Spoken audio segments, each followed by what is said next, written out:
কি চমৎকার না আসলে বৈচিত্র্য রয়েছে পৃথিবীতে মানুষের খাবার জিনিসের মধ্যে। এটা অনেকটা লেটুস পাতার মতো, বাট এটা লেটুস পাতা না, এটা একটা শাক। তারপরে এখানে একটা সবজি দেখা যাচ্ছে গাছের গোড়াতে। এই ধরনের লাল খয়েরি রঙের এই জিনিসগুলো আসলে সবজি হিসাবে খাওয়া হয়। এটা একটা শাক, দেখুন একসঙ্গে কতগুলো পাতা হয়েছে, দেখতে বেশ চমৎকার লাগছে। এটা মূলা, তবে এই মূলার আকৃতি একদমই আলাদা, সচরাচর আমাদের দেশের মূলার চাইতে একদমই আলাদা। তারপরে এখানে দেখে ফুল ভাববে হয়তো বা, বাট না, এটাও সবজি, ওরা এই ধরনের সবজি রান্না করে খায়।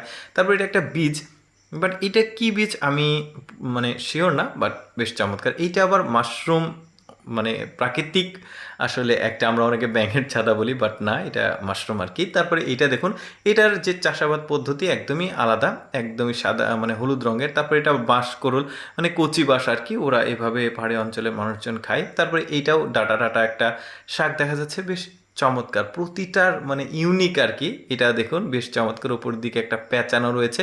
তারপরে এইটা দেখুন, এটা পানির নিচে হয় সম্ভবত, পদ্ম গাছের, পদ্ম ফুল গাছের নিচের অংশ। এটা কিন্তু মরিচ, বাট দেখুন কি থোকায় থোকায় মরিচগুলো উপরের দিকে উঠে আছে, বেশ চমৎকার। তারপরে এইটাও মানে অনেকে আবার ঢেঁকি শাক সম্ভবত বলা হয় এটাকে, আমি পুরোপুরি শিওর না।